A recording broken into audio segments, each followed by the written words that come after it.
How do I move the slides?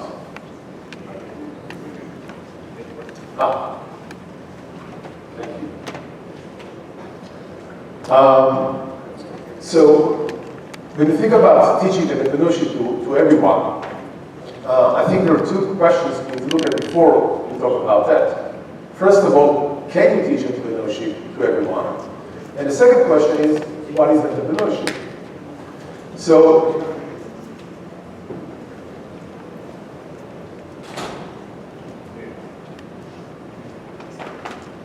okay. So when I think about teaching entrepreneurship, think about Jeff Bezos from Amazon, or Bill Gates, or Steve Jobs. They didn't study entrepreneurship. They simply had it. They had the ability to look at the world, see different things, see new things, and create great and amazing companies. So you really think that people simply are born with that. You can't really teach that. But when I think about teaching entrepreneurship, I think about music schools. Anyone here been to music school? Anyone? Okay, I see a few hands. Great. If you go to music school, you learn music composition. But the fact that you've learned music composition does not turn you into a... Why is the 4 slides moving? Okay, here it is. But when you learn music composition, it does not turn you into a world-renowned composer like Beethoven or Schubert or any other guys. In the same way, when you learn entrepreneurship, it doesn't turn you into an innovator, but it gives you a language and a set of tools that you can do a much better job in the business world. To quote Peter Drucker was one of the world's foremost leaders in modern management, and Peter basically said, oops, I'm not doing well with the slides. Sorry, I don't know what's going on here. This is doing what it wants to do. Okay, I hope I'm on the right side now. So, to quote Peter Drucker, he basically said that, as I said, Peter Drucker was one of the forefathers of modern business management, and Peter Drucker said, there is no mystique in entrepreneurship, there is nothing in the genes, it's a discipline. And like any discipline, it can be taught. So the next question is, what is entrepreneurship? Well, when I think about what is entrepreneurship, I like to define it in 2 levels, on an intuitive level and on a business level. On an intuitive level, I looked at a number of definitions. I think the definition I like the most is the definition by Jim Plummer. Jim Plummer was the dean of the engineering school at Stanford, and he said that entrepreneurship is a mindset. And I think this is a very important distinction because it means that in essence, entrepreneurship is a state of mind. It's an attitude. It's a belief in oneself. And once again, it's something that can be taught. Furthermore, he said that entrepreneurship stems from basic dissatisfaction from the world the way it is. And the courage, the word that I'm going to return to say this could be better. Now, what does that mean, this could be better? This could be better means that there's got to be a better way to find ways to get from point A to point B and to commute on those ways. Let's invent ways. This could be better means that there's got to be a better way to search information on the internet. Let's invent Google. This could be better means that there's got to be a better way to buy books. Let's invent Amazon. Entrepreneurs create value. They create value because they do not accept the world the way it is. When we see problems, they see opportunities. Sarah Blakely is a billionaire. She's a billionaire because she did not accept the world the way it is. It all started with her working in a company where they required her to wear pantyhose. And she didn't like the way they looked on her foot when she wore an open-toed shoe. So she just cut off the foot part of the pantyhose and founded Spanx, an American intimate apparel company. And all that is because she did not accept the world the way it is. She had a different mindset. So this is on the intuitive level. On the more business level, entrepreneurship is composed of 2 elements: identifying an opportunity or a problem, and executing. To create value, you need to identify a problem or an opportunity that is very meaningful and people are willing to make an effort to do something about it. An effort doesn't have to be financial effort, but any kind of effort. To create value, we need to identify a problem which is really big, which is really important, which people can really relate to. But you have to be careful, because sometimes some problems look really, really big and very exciting. Like for example, getting to the moon is very exciting and very big, but no one really cares about it. On the other hand, sometimes a very small problem, like how do I buy books in a different way, can create a company that totally changed the way that we purchase goods today in the market.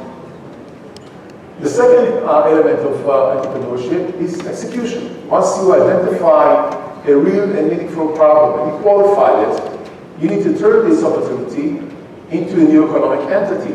That can be a project in a company or a startup or any kind of entity. Execution, we all very much know what it means. Basically, it's getting the idea, going out to market with this idea, getting feedback, raising funds to develop the idea, creating a business plan, creating a business model, all the tools that are required to take an idea and turn it into a new economic entity. So now we know that entrepreneurship can be taught. We know that it's basically a mindset and it's composed of two elements, identifying and executing. Let's go back to the first question. Why teach entrepreneurship? Well, to answer that question, I want to read you a quick story. Lewis Carroll wrote a wonderful book. It's called Alice in Wonderland. And then he wrote a sequel to that book, which is called Through the Looking Glass. And in that book, he has a wonderful segment, which basically describes Alice and the Queen running. And I want to read this segment to you. They are running hand in hand, and the Queen is running so fast, Alice can barely keep up with her. And still, the Queen keeps crying, faster, faster. But Alice felt she could not go faster, though she had no breath left to say that. The Queen felt that, and she said, don't try to speak, run faster, faster. And suddenly they stopped. Alice looks around her in great surprise. And she says, why, I do believe we've been under this tree the whole time. Everything is just as it was. Of course, said the Queen. What else would you have it? So Alice said, well, in my country, where you ran for so fast for so long, you would get it someplace else. Said the Queen. A strange sort of country. You see, in this country, you need to do all the running you can just to stay in the same place. If you want to get someplace else, you need to run at least twice as fast. This, ladies and gentlemen, is the essence of today's business world. To get someplace else, you need to run at least twice as fast. And if you don't run at least twice as fast, you stay in the same place. And from a business perspective, this really means you're actually going backwards. A good example is Kodak. We all know Kodak. Kodak was founded in 1888, invented film photography, was a world leader, huge market share, huge marketing power. In 1975, an engineer at Kodak named Steven Sassoon invented the digital camera. Kodak management was very concerned that if they introduce this product, they're actually going to lose all their market position and their revenue. So they basically put this invention in the basement and did nothing about it. Even when the entire world started producing digital cameras, Kodak still believed that with their marketing power, marketing presence, they can actually keep the market from changing. They actually chose to stay in the same place, while the market ran twice as fast. The result, Kodak is virtually gone today. You don't even know about him, what he's doing today. You cannot stop running. You must run at least twice as fast and run faster. And you need to look at the business and find the ways to be faster than the competition. You need people who can see the small pathways, the roads, and the big highways that can take you much faster than the competition. Now, we've got to be very clear on that. You don't need the next big, huge invention.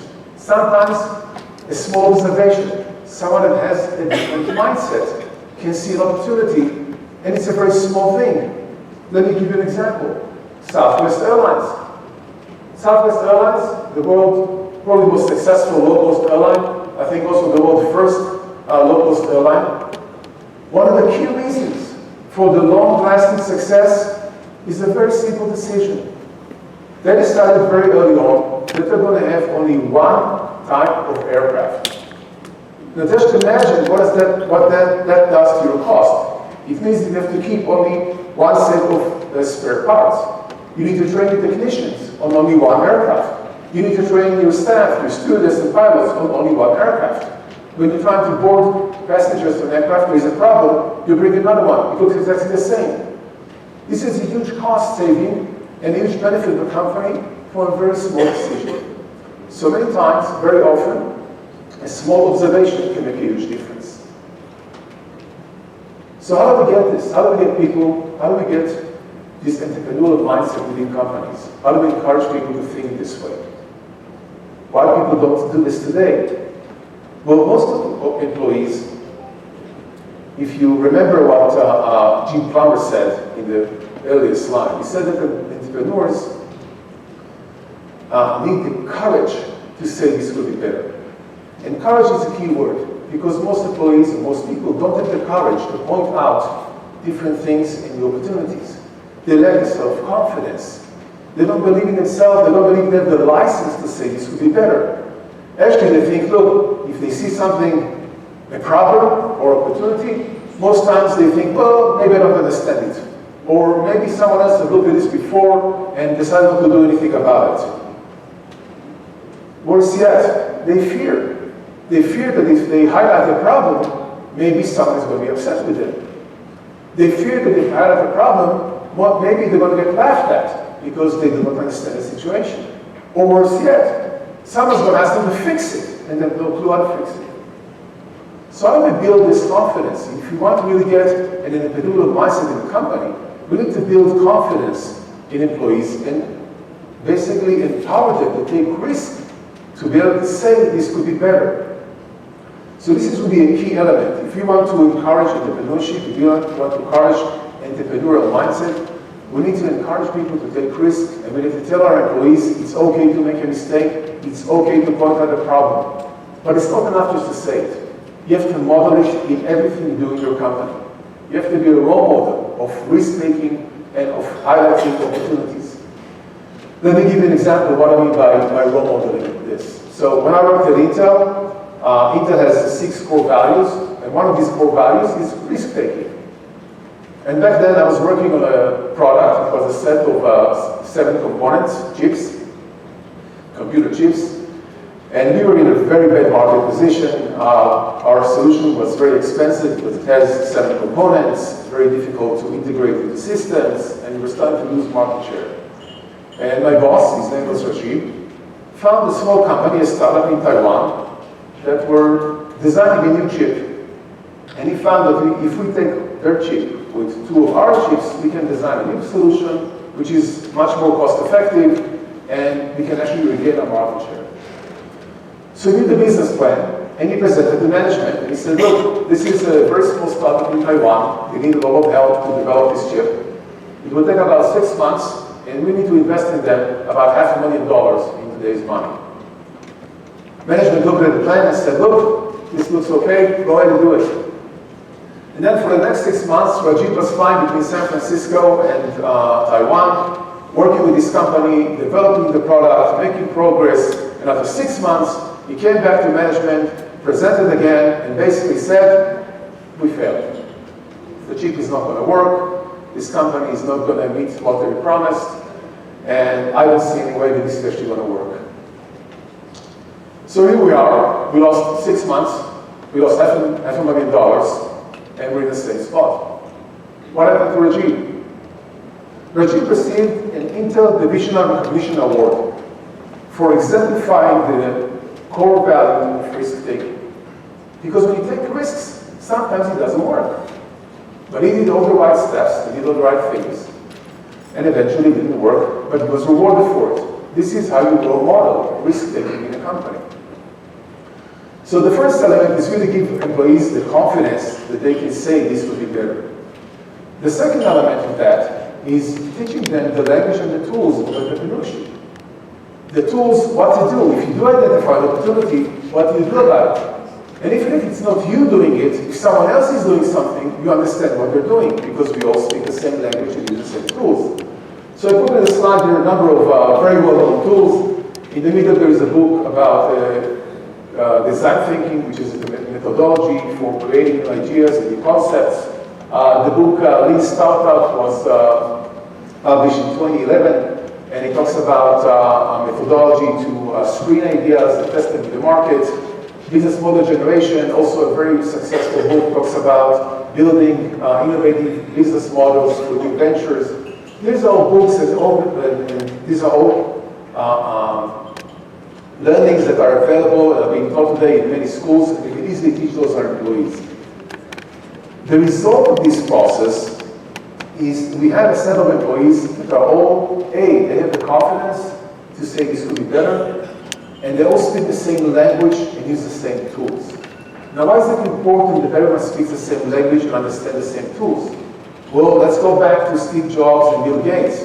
One of the key reasons they were so successful is because everyone around them spoke the same language. When they did something, everyone understood what they're trying to do, all their employees. In the same way, when we talk about our companies, I don't expect each and every employee to be an innovator and come up with a new idea. But when they see someone else in the company, when someone else in the company comes up with a new idea or a new opportunity, everyone understands what they're doing, because we all speak the same language and we know the same tools.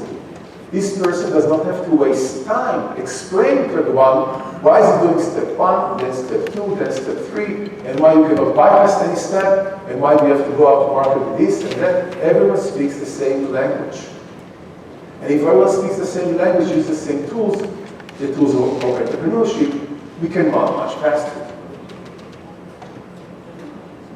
In order to be successful, in order to run faster, we need to create value.